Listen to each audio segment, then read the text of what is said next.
Ya, pemerintah melalui Menteri Pendayagunaan Aparatur Sipil Negara dan Reformasi Birokrasi atau PAN-RB, Cahyokumolo resmi menghapus tenaga honorer pada 2023. Dengan penghapusan ini bukan tidak mungkin para tenaga honorer saat ini menjadi pengangguran dan justru menjadi beban negara. Lalu apa yang menjadi dasar penghapusan tenaga honorer ini? Tepatkah penghapusan dilakukan di saat ekonomi masyarakat sedang dalam masa pemulihan? Kita akan membahasnya malam ini bersama pengamat kebijakan publik dari Universitas Trisakti Trubus Rahadiansyah. Selamat malam Pak Trubus, apa kabar? Selamat ya malam Mas, sehat selalu. Amin. Sehat selalu, alhamdulillah. Ya, Pak Trubus, dari berbagai media banyak yang menuliskan dengan penghapusan tenaga honorer di 2023 ini dalam tanda petik menjadi kiamat bagi para tenaga honorer atau sudah menjadi cerita kelam bagi tenaga honorer. Bagaimana tanggapan Anda? Iya, saya melihat memang kondisi yang terjadi ini kan seperti dipaksakan. Jadi kebijakan ini dipaksakan untuk diterapkan karena memang pemerintah dasarnya adalah merujuk PP 49 kan, yang dimana terbit 28 November 2018. Artinya 5 tahun kemudian ditentukan di situ berarti 2 November ya, November tanggal 28 itu. Nah, ini tahun 2023 itu harus sudah selesai, artinya sudah tutup, tidak ada lagi yang namanya tenaga honorer, Mas. Jadi istilahnya terus kiamat bagi honorer karena tidak lagi ada honorer situ. Itu yang pertama. Yang kedua, bahwa situasi yang ada itu menurut saya memang dipaksakan sekali karena sebenarnya ada banyak masalah-masalah yang belum terselesaikan. Artinya pemerintah belum punya solusi yang komprehensif menurut saya di tengah situasi memang masyarakat terdampak Covid juga ya situasinya, tetapi yang jelas mereka tenaga honorer ini ada banyak ya masalah, di antara masalah administrasi yang memang tidak terafirmasi sebagaimana guru. Kalau guru baik K2 maupun yang honorer ya, K2 maupun non K2 itu kan langsung tanpa tes itu. Nah, itu kebijakan yang cukup bagus, itu artinya sangat mendukung gitu. Tetapi untuk yang non guru itu yang kasihan gitu. Yang non guru ini mau tidak mau harus mengikuti pola yang dinamakan tes P3K ataupun PNS. Nah, tentu sudah pemerintah mengatakan ini dasarnya adalah mereka sudah diturunkan passing grade-nya katanya gitu. Artinya mereka lebih mudah diterima. Tetapi kalau misalnya nanti tidak diterima lagi lah, ini otomatis mereka ini menjadi pengangguran juga kan, situasinya jadi sangat sulit lagi gitu loh, Mas. Apakah itu artinya tidak ada jaminan dari pemerintah para tenaga honorer ini ketika nanti tidak boleh lagi untuk bekerja lalu direkrut menjadi CPNS tidak akan diterima begitu gara-gara passing grade atau ada beberapa kriteria yang tidak bisa diakomodir oleh para tenaga honorer ini? Iya, bisa jadi karena yang terjadi tentu pemerintah nanti alasannya Anda kan sudah dimasukkan sebagai outsourcing saja gitu. Karena ini sementara untuk tenaga-tenaga seperti Sapam, istilah di pembentukannya itu Sapam, security, OB dan sebagainya, itu yang tenaga kebersihan ya, yang memang mereka ini nanti ditempatkan sebagai outsourcing saja gitu. Artinya pemerintah menempatkan dia sebagai outsourcing. Tetapi yang jelas menurut saya ini menjadi masalah. Karena apa? Karena tetap saja sebenarnya ini tanggung jawab pemerintah ya, agar mereka tidak semata-mata kalau tidak lulus menjadi pengangguran hanya outsourcing aja. Karena outsourcing ini kan pengertiannya kalau dibutuhkan. Nah, kalau misalnya mereka tidak dibutuhkan, berarti kan mereka artinya jadi penganggur. Padahal selama ini kan mereka sudah istilahnya berkeringat bercucuran lah bekerja di sebagai tenaga honorer baik di instansi pemerintah pusat maupun pemerintah daerah, itu Mas menurut saya. Ya, itu artinya penghapusan tenaga honorer ini akan berdampak luas, salah satunya adalah pengangguran. Kemudian bagaimana dengan Anda melihatnya? Nanti akan berdampak pada pelayanan, aspek pelayanan dari pemerintahan itu sendiri, karena banyak tenaga kerja yang dihapuskan begitu. Iya, menurut saya ini juga menjadi problem karena apa? Karena terutama di daerah ya, karena mereka-mereka di daerah ini banyak sekali ASN-nya yang pensiun kan. Karena pensiun, kemudian untuk mengisi jabatan-jabatan atau mengisi pekerjaan itu sendiri, itu kan harus merekrut lagi. Nah, untuk merekrut ini kan butuh proses waktu tersendiri kan, apalagi kemudian pemerintah daerah dihadapkan oleh keterbatasan-batasan. Nah, otomatis ini yang ada kan selama ini dibantu oleh para honorer ini gitu. Nah, otomatis karena honorer sudah tidak ada, tidak diperbolehkan baik untuk non P3K maupun untuk non ASN juga sudah nggak boleh gitu ya. Jadi dengan demikian mereka otomatis pekerjaannya menjadi menumpuk gitu. Karena menumpuk, nah pelayanan publik akan sedikit banyak terganggu gitu Mas. Untuk jangka pendek lah terutama. Tetapi nanti untuk jangka menengah, jangka panjang tentu dengan penyesuaian-penyesuaian yang ada akan bisa terjadi karena penyesuaian terutama penggunaan ini sistem digital itu Mas, jadi digitalisasi pelayanan publik itu akan menutup itu semua. Tapi untuk jangka pendek ini tentu akan pemerintah daerah layanannya akan menghadapi banyak masalah baru gitu. Saya rasa itu Mas.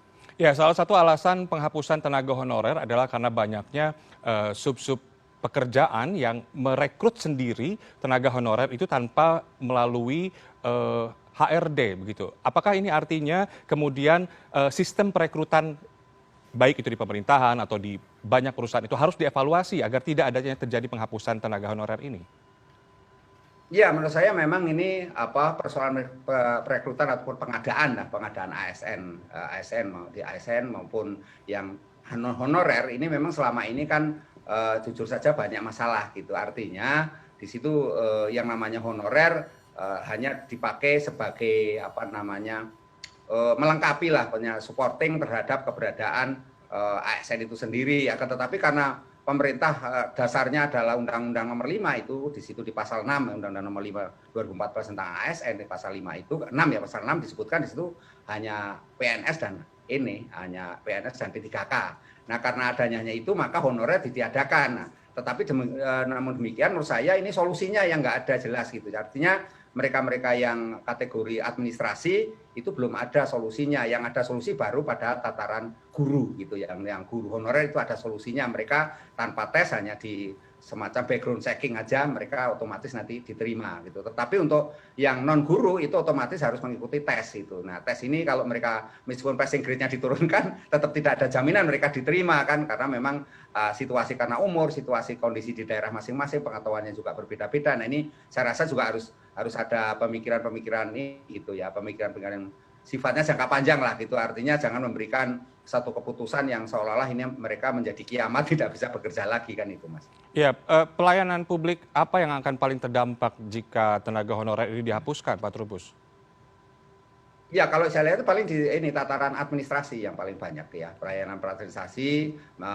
Mungkin kalau guru kan sudah ada solusi meskipun guru tenaga kesehatan dianggap sudah solusi tapi saya rasa itu juga belum begitu optimal untuk jangka pendek ini gitu kan. Nah, yang jelas untuk tenaga administrasi mesti layanan-layanan terkait yang ada di daerah itu macam-macam Mas, baik layanan soal perizinan, soal terkait dengan pengurusan mengenai dokumen-dokumen, termasuk sertifikasi tanah misalnya, dan sebagainya itu saya rasa masih terjadi pelayanan yang menghambat kan, misalnya termasuk juga hal-hal ini misalnya samsat misalnya dalam pelayanan itu juga mungkin akan terpengaruh juga. Artinya karena ini sifatnya jangka pendek tentu nanti akan ada penyesuaian gitu. Meskipun nantinya jangka menengah jangka panjang akan terselesaikan juga gitu. Hanya dalam jangka pendek ini akan ada terjadi gagap lah ya. Artinya pemerintah daerah nanti gagap bingung harus bagaimana supaya pelayanannya tetap cepat, tetap terjamin dan tetap terkendali itu yang jadi masalah kan itu. Ya, itu artinya sebelum tanggal 28 November nanti ketika tenaga honorer sudah sama sekali dihapuskan, itu pemerintah harus sudah memiliki solusi jangka pendek maupun jangka panjang terkait bagaimana nanti pelayanan terhadap publik agar tidak terganggu dengan penghapusan tenaga honorer ini. Begitu, Pak Trubus? Iya, jadi harus ada solusi. Artinya sampai tanggal 28 kan itu harusnya pemerintah harus memberikan ruang kepada mereka honorer ini. Meskipun ada dikatakan tadi guru juga sudah solusi tidak batas, tetapi itu kan guru yang terdata dalam namanya Depodik ya. Depodik itu data pendidikan untuk guru lah gitu, ada pendidikan gitu, tenaga pendidikan. Tapi bagi mereka yang non itu Depodik kan juga mereka juga ada kan misalnya kan. Nah, ini kan harus ikut tes juga gitu. Saya rasa itu juga akan menjadi problem karena selama ini juga mereka banyak yang mengisi kekosongan mengenai tenaga guru, tenaga pengajar di daerah. Nah, di sisi lain memang kemudian untuk sampai tanggal 28 ini pemerintah tetap harus mencarikan solusi, tidak semata-mata oh ya ini nanti Anda masuk outsourcing gitu misalnya dinyatakan outsourcing saja berdasarkan kebutuhan. Tetapi saya rasa ini akan menjadi problem karena apa? Karena selama ini ASN ini sangat terbantu sekali gitu, sangat terbantu sekali dengan keberadaan tenaga honorer itu. Tapi kalau tiba-tiba misalnya ASN ini kebetulan sebagian sudah pensiun misalnya sampai tanggal 28 ini sudah banyak yang pensiun umpamanya. Lah ini otomatis kan di bidang itu ya karena tidak ada honorernya berarti terganggu dong pelayanannya karena tidak ada SDM-nya di situ. Mungkin akan diambil alihkan dari tenaga lain kan gitu, tetapi kan membutuhkan proses juga kan, membutuhkan waktu karena ini persoalannya kan persoalan dalam konteks pelayanan publik, Mas. Ya, selain proses juga butuh anggaran. Nah, saya jadi penasaran nih Pak Trubus, apakah Anda punya catatan berapa sebenarnya anggaran untuk tenaga honorer selama ini? Apakah memang membebani keuangan negara hingga akhirnya diputuskan untuk menghapus tenaga honorer? Lalu bagaimana dengan perbandingannya dengan merekrut tenaga outsourcing? Iya, kalau selama ini pemerintah sebenarnya kalau secara keseluruhan ya tidak terlalu membebani ya dalam hal ini ya, karena memang mereka di daerah-daerah itu sudah punya solusi masing-masing lah ya, artinya punya cara untuk membayar karena selama ini kan payroll, mereka itu payroll. Nah, nanti kan kalau sudah sudah nggak melalui proses yang namanya honorer, artinya sudah nah itu nanti mereka kategorinya melalui melalui umum. Kalau sekarang kan selama ini kan melalui payroll gitu. Nah, gajinya ini selama ini memang sebenarnya kalau di beberapa daerah hasil penelitiannya itu sebenarnya tidak terlalu membebani pula gitu. Artinya ya adalah solusi-solusi yang dilakukan karena di situ beberapa kepala daerah juga melakukan inovasi-inovasi gitu. Bagaimana kemudian melakukan efisiensi agar mereka tetap bergaji karena tiap daerah pun masalahnya beda-beda. Misalnya untuk DKI Jakarta kan itu kan gaji seorang sapam taruhlah misalnya itu sekitar 5 juta lebih kan, 5 juta lebih. Kalau daerah lain mungkin lebih rendah dari situ karena persoalannya setiap daerah punya dasar pertimbangan sendiri-sendiri. Ya mirip-mirip kayak UMP lah kira-kira mirip seperti itu. Tetapi dalam hal ini secara keseluruhan sebenarnya nggak terlalu membebani gitu. Meskipun berbagai pihak mengatakan justru itu beban bagi negara secara keseluruhan, tetapi kalau dihitung-hitung hasil penelitiannya itu nggak terlalu signifikan gitu loh Mas, pengaruhnya itu. Ya itu artinya saat ini nasib dari para tenaga honorer itu dipertaruhkan dan berada di tangan pemerintah. Bagaimana nantinya kemudian pemerintah ke depannya ketika tenaga honorer sudah dihapuskan menjamin tadi yang seperti disampaikan oleh Pak Trubus, pelayanan birokrasi akan tetap optimal ke depannya? Iya, ini yang menjadi tantangan berat bagi pemerintah, terutama pemerintah daerah juga ya dalam soal pelayanan. Karena yang jelas karena mereka harus mengikuti tes kan, karena syaratnya harus P3K ataupun mereka PNS. Nah, untuk honorer-honorer ini kan dikatakan nantinya menurut pemerintah formulasinya atau skemanya kan itu diturunkan passing grade-nya agar mereka bisa diterima. Tetapi kan tidak ada jaminan bahwa mereka itu tetap diterima karena memang setiap orang punya kemampuan masing-masing kan gitu. Nah, kalau mereka tidak diterima maka otomatis mereka akan jadi pengangguran. Nah, di satu sisi di tempat yang mereka bekerja selama ini ya terjadi kekosongan kan, kekurangan, maka di sini akan berpengaruh kepada pelayanan publik itu sendiri. Jadi menurut saya skema yang ada sekarang atau solusi yang ditawarkan oleh pemerintah melalui tes dengan penurunan passing grade ini juga belum komprehensif juga gitu loh Mas, karena memang persoalannya lebih kompleks dari persoalan passing grade kan, persoalannya juga kemudian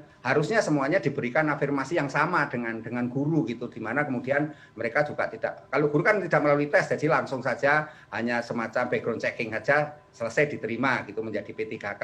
Tapi kalau yang itu non guru lah ini yang jadi masalah, mereka harus melalui tes sebagaimana prosedur yang resmi diberlaku gitu Mas. Nah, ini menurut saya akan berpengaruh terhadap pelayanan secara keseluruhan gitu loh Mas. Ya itu juga yang tadi menjadi catatan bagaimana tenaga honorer ini hanya fokus pada posisi tertentu seperti yang Pak Trubus bilang, selain guru atau ada juga tenaga kesehatan. Nah, yang menjadi catatan juga sistem perekrutan yang dianggap masih belum optimal, perekrutan pegawai pemerintah dengan perjanjian kerja atau PPPK. Yang sejauh ini tidak memberi banyak kesempatan bagi tenaga honorer di instansi pemerintahan. Anda melihatnya seperti apa? Iya, ini memang salah satu masalah di mana kemudian tenaga-tenaga honorer ini banyak yang tidak lulus kan ketika tes itu. Nah, ini makanya pemerintah kemudian sekarang ini menawarkan solusinya passing grade-nya diturunkan gitu. Tetapi ini juga sekali lagi tidak menjamin. Nah, karena mereka banyak yang tidak lulus, maka otomatis juga persoalan yang terjadi adalah mereka kebingungan kan, bingung harus bagaimana lagi karena yang selama ini tes yang dilalui itu memang cukup berat dan mereka kalah kompetisi dengan mereka yang kategori umum gitu ya, umum yang non honorer lah gitu, non honorer, dan sehingga mereka yang kategori honorer lama-lama menjadi termarginalkan. Nah, inilah menurut saya memang meskipun pemerintah sekarang menawarkan solusi baru, tetapi saya yakin juga tidak akan menyelesaikan secara keseluruhan juga gitu. Jadi dalam hal ini tentu masalah honorer ini kalau kemudian dipaksakan sampai tanggal 28 nanti atau setelah tanggal 28 itu tidak boleh lagi, itu berarti memang situasi yang akan membuat mereka akan kebingungan, Mas, akan dihadapkan oleh situasi yang sangat memprihatinkan gitu. Sementara mereka sudah bekerja. Yang kedua menurut saya memang honorer yang ada sekarang karena mereka tes berkali-kali tidak diterima atau mereka juga kalah bersaing dengan mereka yang kategori umum gitu, karena dipersamakan kan, mereka sama gitu karena melalui prosesnya sama. Maka yang terjadi memang kemudian ada di antara mereka atau P3K juga yang sudah dites ini banyak yang mundur pula gitu, Mas. Kemarin kan juga datanya ada beberapa yang mengundurkan diri ya setelah diproses diterima. Nah, tetapi ini persoalannya kemudian apakah honorer-honorer ini juga nantinya otomatis kalau kita sih menghendaki otomatis mereka sebagai P3K langsung diterima gitu. Jadi tidak lagi melalui proses-proses, artinya ada kesamaan lah. Jadi semua perlakuannya sama baik kepada guru maupun non guru gitu loh, Mas. Ya, itu kan tadi dari sisi pemerintah, lalu dari sisi tenaga honorer sendiri apa yang mereka harus persiapkan untuk bisa nantinya tetap berkompetisi dengan para ASN untuk bisa bekerja kembali di pemerintahan begitu? Ya, kalau menurut saya bagi mereka tenaga honorer sendiri secara pribadi tentu harus menyiapkan segala pengetahuan, segala profesionalismenya, literasinya dan sebagainya lah yang terkait dengan proses-proses tes itu sehingga dia bisa mengikuti dengan baik. Tetapi kalau misalnya mereka ya kebanyakan di antara mereka juga sudah malas juga kan karena mereka udah capek, misalnya udah merasa capek, udah merasa tidak bersemangat lagi untuk ikut tes, ya otomatis mereka mau tidak mau ya harus bekerja di sektor lain gitu ya.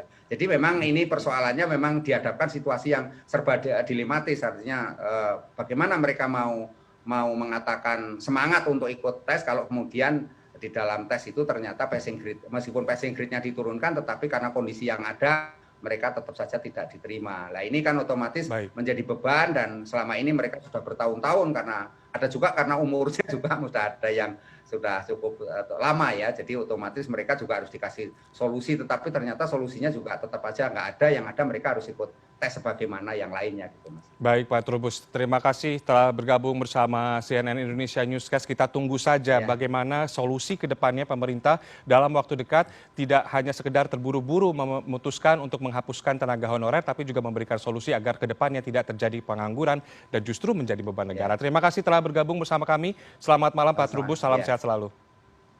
Salam sehat.